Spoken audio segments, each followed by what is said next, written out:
The famous actor Tony Curtis died at the age of 85, but the last few months of his life were very dark. He left none of his 5 children anything from his $60 million will 4 months before he died. He left his 6th wife everything, but there is a dark truth to the reason he made that choice. Some say he was kept in line and managed. The family was already broken after years of drug abuse and bad behavior. His daughter now tells the truth about those last days. His birthday is June 3, 1925, and he was born in East Harlem, Manhattan. At that time, his name wasn't Tony Curtis. Born to poor Hungarian Jews who moved to America, he was the oldest of 3 boys named Bernard Schwarz. His parents didn't have much money to live on. They lived in a small apartment with only 2 rooms above his dad's failed tailor shop. Because they didn't have much money, Bernard didn't even start learning English until he was 6 years old. Having no English skills made him feel like a stranger in his own city. During the Great Depression, things got worse. Bernard was 8 years old in 1933. His parents couldn't feed all of their kids, so they sent him and his younger brother Julius to a state, run home for a month. The act wasn't meant to punish. I had to stay alive, but for a child, it was like being left alone. He was different after that short time away. He would feel like he wasn't wanted for the rest of his life. They were poor in more ways than just food and clothes. The story was about being alone and feeling like you had nowhere to turn. When Bernard was 12, bad things happened. Julius, his beloved younger brother, was outside having fun with his friends. Julius had asked to play with Bernard earlier that day, but Bernard told him to go play with the other kids instead. That choice kept coming back to him. Julius was hit by a truck. When Bernard got to the hospital, he saw him lying there, not awake. He begged him to wake up, let him finish his thought, and forgive him, but Julius passed away. Bernard will always remember. In the end, he said that he promised to always be a good boy if only his brother would come back. He carried that guilt with him through success, wealth, and all 6 of his marriages. Even at home, things weren't peaceful for him. Helen, his mother, was angry and hard to predict. At the time, no one knew she had schizophrenia. If her boys didn't finish their food, she would hit them. Bernard was always scared of her. Robert, his younger brother, would end up in an institution with the same disease. There was yelling, pain, and confusion in the house. Bernard had never felt love. If your mother doesn't act like she loves you, where are you going to go?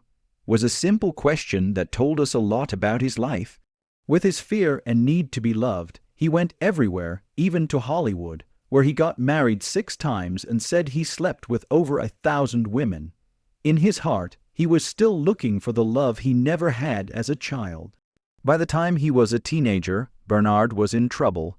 He joined a street gang and stole little things all day instead of going to school. It wasn't just for fun. He was running away. It was better to do anything than go home. After that, something took place. He was sent to Boy Scout camp by a friend. That one thing he did changed his life. It helped him stay on track and gave him hope. But the movies were what really saved him. He would sneak into movie houses and sit for hours when he was 5 or 6 years old. The magic, the stories, and the bad guys, they made him believe in something. Getting on Bronx roofs and acting like he was in those movies. That's when the dream began. When he was 16, he was in his first school play, and something clicked. Just maybe, this kid who came from nothing could become someone. Bernard joined the Navy right after finishing from Seward Park High School in 1943. He was 18 years old. He was very excited after seeing the movie Destination Tokyo with Cary Grant. He got his mom's signature on something else and asked to join the submarine service. The USS Proteus is a support ship in the Pacific. That is where they sent him. On September 2, 1945, he saw history. He had never been in battle before. He watched the Japanese officially give up in Tokyo Bay from the deck of his ship, which was only a mile away. There was no more war. He was only 20 years old. He didn't waste time when he got home. He didn't have a job lined up, So he used the GI Bill to go to the New York acting workshop. This choice would change everything, but he didn't know it yet. It wasn't just any acting school at the dramatic practice. Erwin Piskor, a famous actor who had escaped Nazi Germany, ran it. There, Bernard trained with people who would become famous, like Ella Stretch, Rod Steiger, and Walter Matthau. Lee Strasberg and Stella Adler were two of the best teachers he ever had. It wasn't just a place to learn how to play, it also helped artists grow. Bernard learned skills that would help him carry big Hollywood movies one day. Then something good happened. Joyce Selnick, a talent agent with a good eye, saw him at a small show in Greenwich Village. He later made fun of the fact that she chose him because he was the most interesting. She liked him, even if that wasn't true. He was able to meet with Universal Pictures with her help. In 1948, when he was only 23, he was on a plane going to Los Angeles. He was sitting next to Jack Warner, who was the head of Warner Brothers on that trip. Warner Sports even said they would sign him if Universal ever let him go. Universal signed him for 7 years.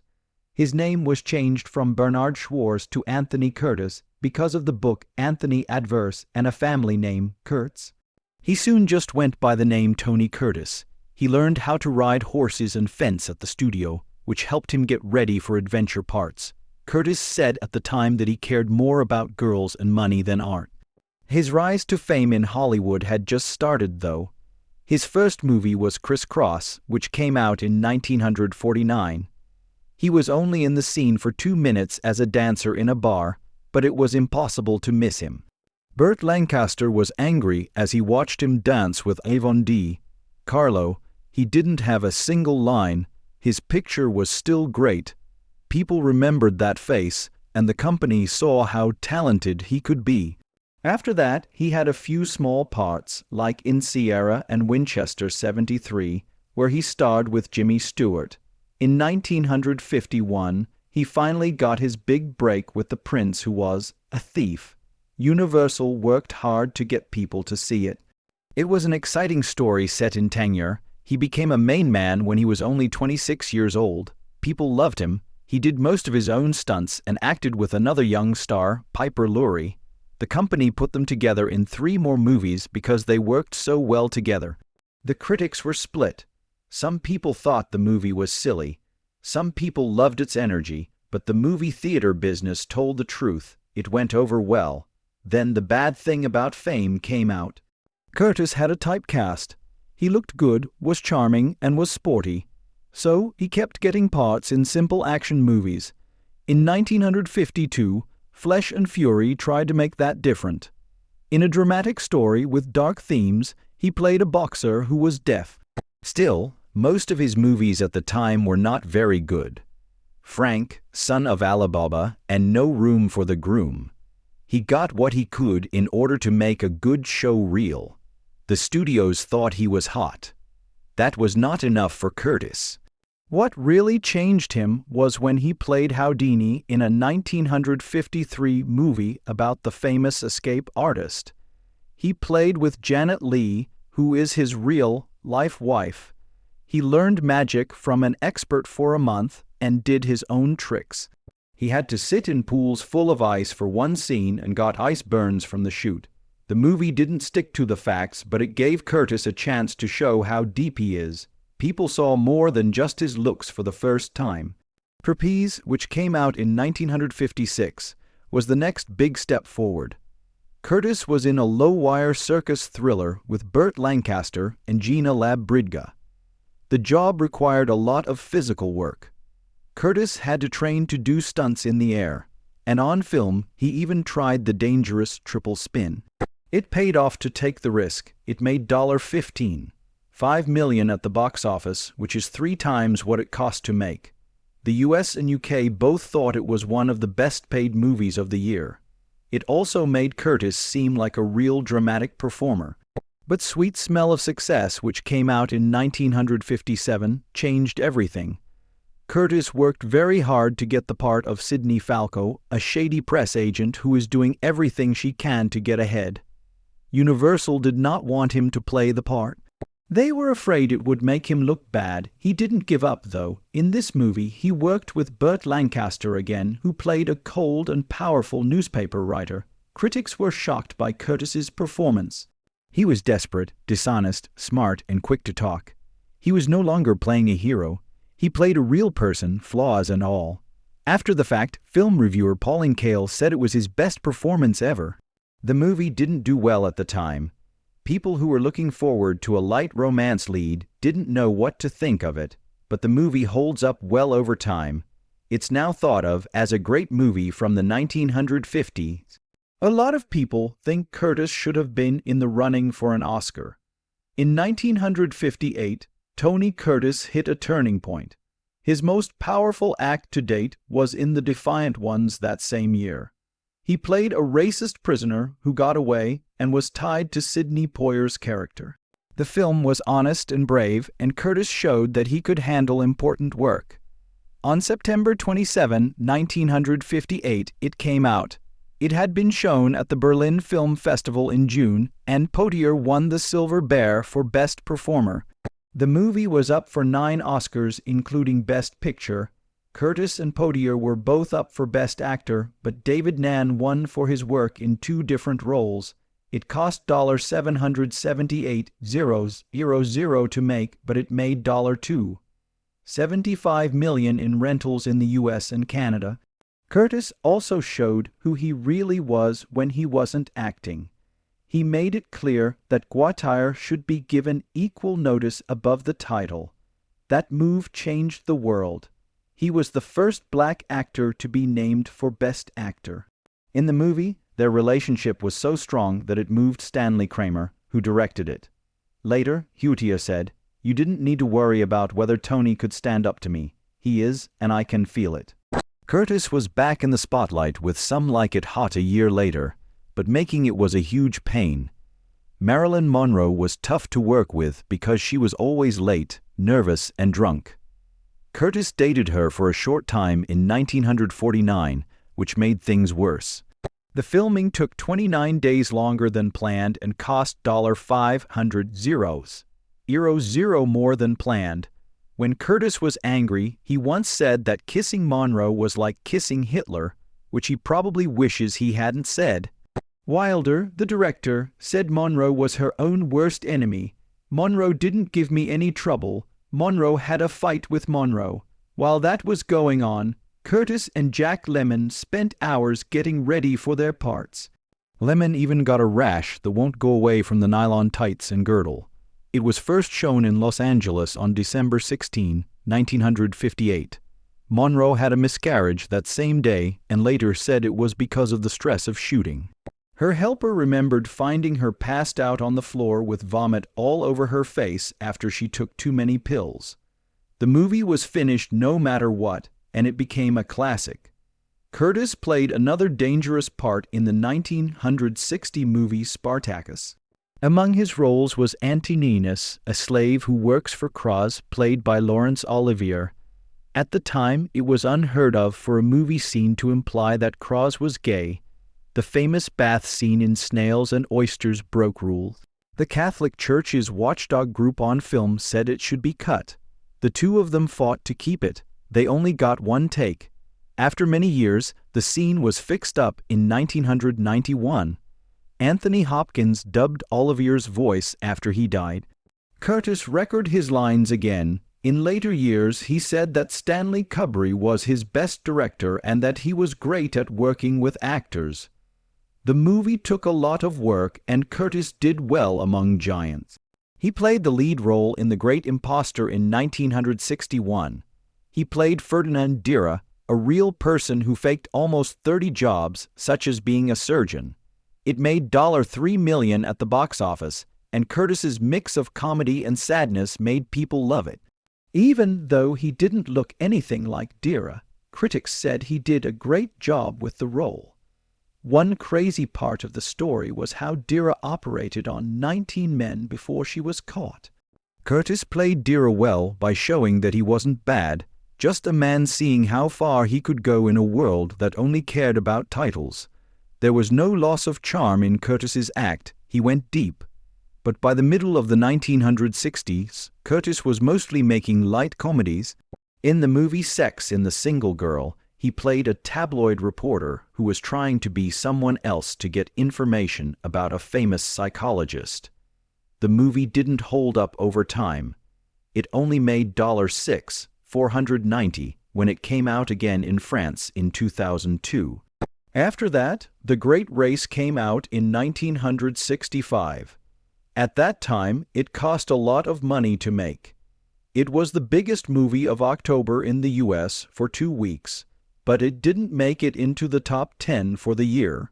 Curtis started his own production company in 1961 so that he could be in charge of his own business. He made at least 8 sitcoms between 1964 and 1967. These parts made him money, but they were bad for his image. Folks no longer thought of him as a serious actor, and they thought he was just coasting through mindless sex comedies. His earlier work in The Defiant Ones and Sweet Smell of Success seemed like a long time ago. After that, The Boston Strangler showed up in 1968. It was a shocking return to form. Albert Dalvo was the real-life killer who killed 13 women in Boston, and Curtis played him. He changed the way he looked by putting on makeup, dark glasses, and body padding. People barely knew who he was. Scenes with split screens showed both the killer and the police probe. In fact, Curtis didn't appear until almost the middle of the movie. When he did, he ruled the screen. Some reviewers said it was his best show ever. Roger Ebert said Curtis did a great job in the part. One review said it was scary how well he could play a man who seemed normal but had a horrible side. Even though critics gave the movie good reviews, it didn't do very well at the box office. It was clear that Hollywood didn't notice that Curtis had once again shown how good an actor he was. Tony Curtis did more than just do movies and TV shows. He lived many of them, and each one was more exciting than the last. By the early 1970s, Curtis was no longer a big star in movies, so he made the brave move to TV.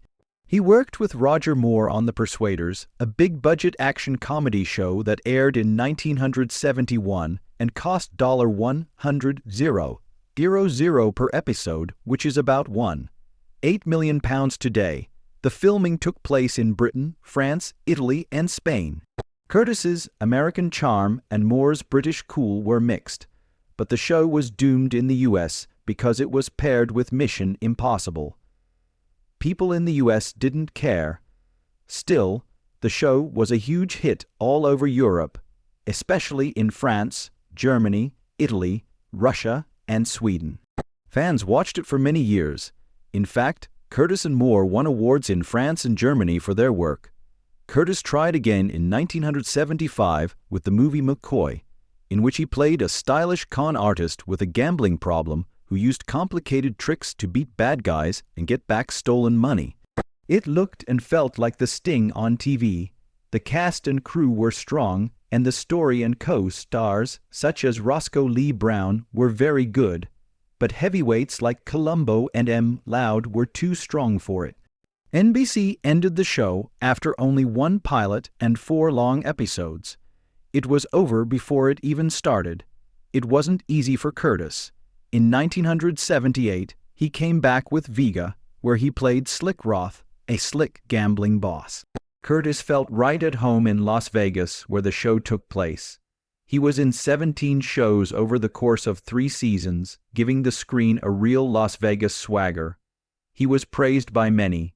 People said he was smooth, funny, and cool all the time. Fans got everything they wanted from Tony Curtis.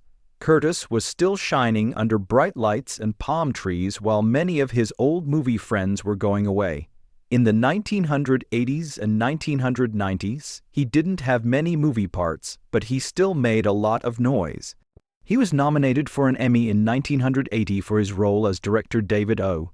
Selniking in the Scarlett O'Hara War. In the same year, he was in The Mirror Crack with Kim Novak. He also played more serious roles, such as a senator who is paranoid in Insignificance, and real-life mobster Sam Giannana in Mafia Princess. But Curtis hit a wall in 1984. He went to the Betty Ford Clinic to deal with drink and drug problems. He didn't put down the paintbrush after that. There was less acting in the background. He showed up here and there in the 1990s, like in the independent film Naked in New York in 1993.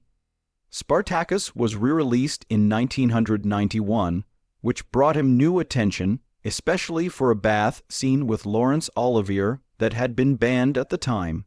Curtis had moved on, though. He began to work on art more than acting. By the 2000s, he loved drawing more than anything else. He kept acting from time to time, and at age 77, he went on tour with a play version of Some Like It Hot. The famous line, "Nobody's perfect," was said by Osgood Fielding, the role he played.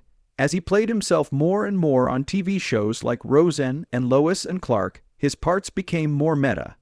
He was the host of the show Hollywood Babylon from 1992 to 1993.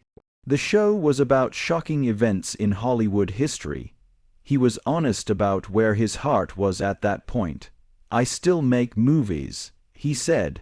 It was influenced by Picasso and Van Gogh, but he said, "But I'm not that interested in them anymore. I paint all the time."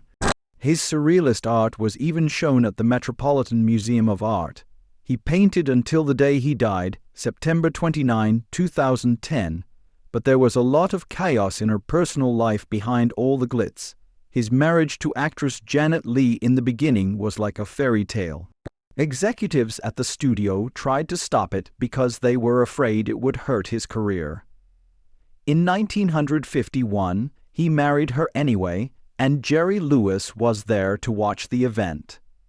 They had 2 girls, one of whom was Jamie Lee Curtis. But in 1955, everything fell apart. He found a letter to Lee from someone else. Their fight was so loud that people next door could hear it. Lee said she hadn't had a romance, but no one believed her. Curtis said, "No matter what I wasn't enough for Janet." They stayed married for 7 more years in public, but they were no longer together in private. Things got worse in 1961. Curtis, who is 36 years old, fell in love with Christine Kaufman, who is 17, while they were shooting Taras Bulba in Argentina. There was clear and disturbing chemistry between them. The connection was kept secret while the movie was being made because she was only a teenager. Curtis left his wife and children when the show stopped in early 1962. Kaufman and he lived together in Europe until she turned 18. After that, they went to the United States. As of September, he was no longer married to Lee. She married someone else the next day. Her new marriage went on for more than 40 years. It was even more upsetting when Lee showed up at the Taras Bulba out of the blue. Curtis and Kaufman were with each other when she got there. People who saw her said she turned pale and got sick right there. It was in public embarrassment and the end. Curtis didn't even try to hide it. She was destroyed at that time. Their fall was also helped a lot by Curtis's jealousy. He cheated on Lee, but he always said she was having affairs. Curtis became so scared of her while she was shooting The Manchurian Candidate with Frank Sinatra that he hired private investigators to follow her. He didn't care that they didn't find anything. He thought what he wanted to think. Later, their daughter Jamie Lee said that his passion made everything bad. In fact, he said she slept with delivery guys. At the same time, he was sleeping nearby. Jamie Lee said she didn't know her dad very well when she was a kid, and that she couldn't fix their broken marriage, even when she was a kid. He got married 6 times. After getting divorced from Lee, he married Kaufman when she turned 18 in 1963. They were married for 2 years and had 2 girls before they broke up in 1968. He married model Leslie Allen that same year. Nicholas and Benjamin were their kids. Nicholas died at age 23 from taking too much heroin. He married Andrea Savio again from 1984 to 1992, but some people say it wasn't even real. He married Lisa Deutsch in 1993. That was over in just 1 year. So, in 1998, when he was 73 years old, he married Jill Vandenberg, a lingerie model who was 31 years old. The difference in age is 42 years. He said, "I'd never be caught dead with a woman society thought was old enough to be my wife." When asked why he married someone so young, they were married until he died. She got a lot of his money from him. The world was shocked when Jamie Lee Curtis said she had used cocaine and other drugs with her father, Tony Curtis. She didn't use vague words or make reasons to hide. "I did 2 types of drugs with my dad once. It only happened once, but that one time showed that the Curtis family has a long history of drug abuse." James' journey to drug abuse started in a quiet way. She was given painkillers after a small plastic surgery in 1989 to fix her puffy eyes. It began slowly, but after a few years she was hiding pills, taking from her sister Kelly, and living 2 lives. In retrospect, she said she lied and stole. She used, but no one knew. No one thought the happy star was going downhill. In February 1999, things began to change. After getting sober, James went to her first meeting. He was shocked when she told him the truth that night, no longer a secret. After that, she began keeping track of every clean day. In February 2024, she had been sober for 125 days, which is 25 years. She was happy and honest when she posted about the big event on Instagram. But her happiness was hidden by pain. The kind of pain that was passed down from grandfather to granddaughter. 1994 was the worst year for that pain. Nicholas Curtis, James' half-brother, died after taking too much heroin. He was only 23 years old. What was left of the family was crushed by his death. Later, James said that addiction had ruined the lives of many people in her family. Things were already tense at the time. Tony Curtis had 6 kids, but only James was still talking to him. The other people had broken up. Nicholas's death was more than sad. The mirror showed James what might have happened if she hadn't stopped. It scared her, it saved her in many ways. She stayed clean because of her sadness. She even said that getting clean was the most important thing she had ever done. More important to her than her husband, her job, and being a mother.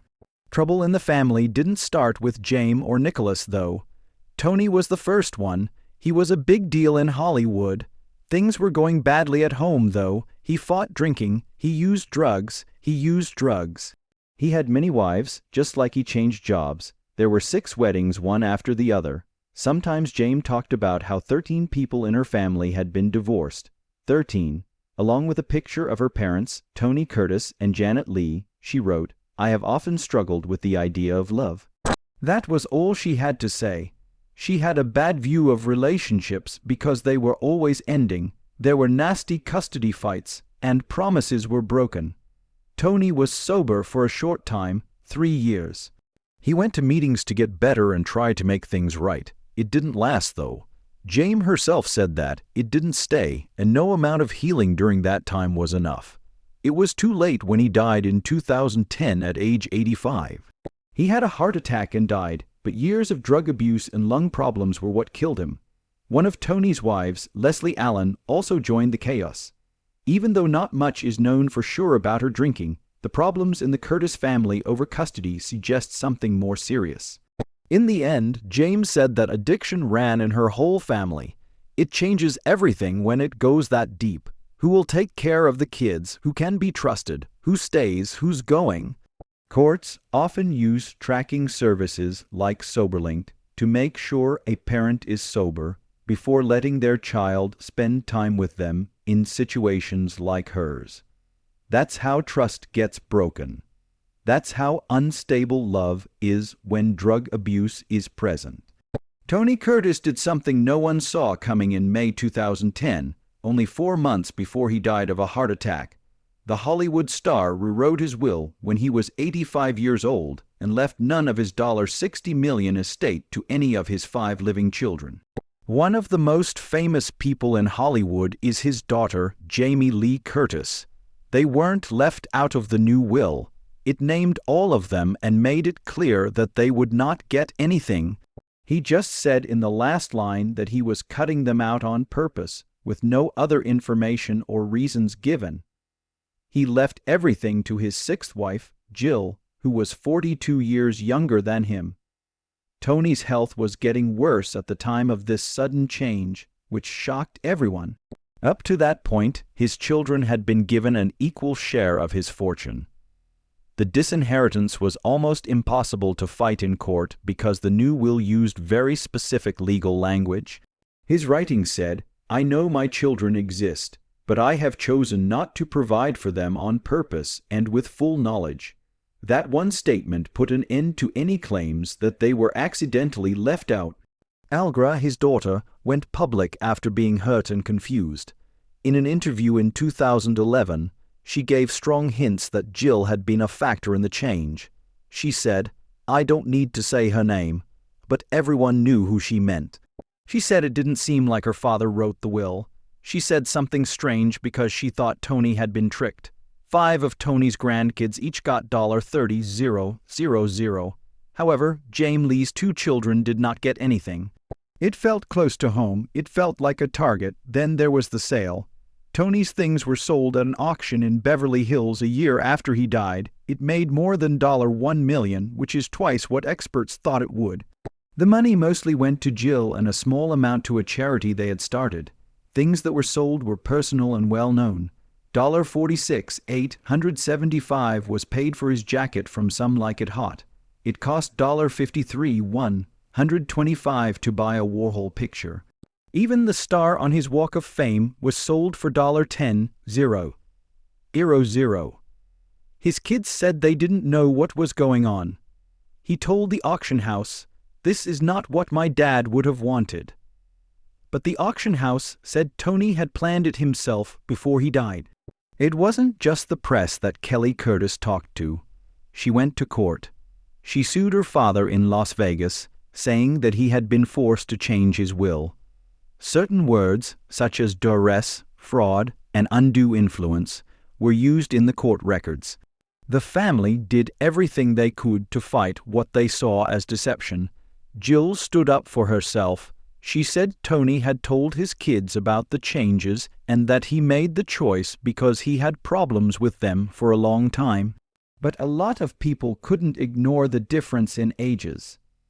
Jill got everything because she was younger than Tony's older daughter.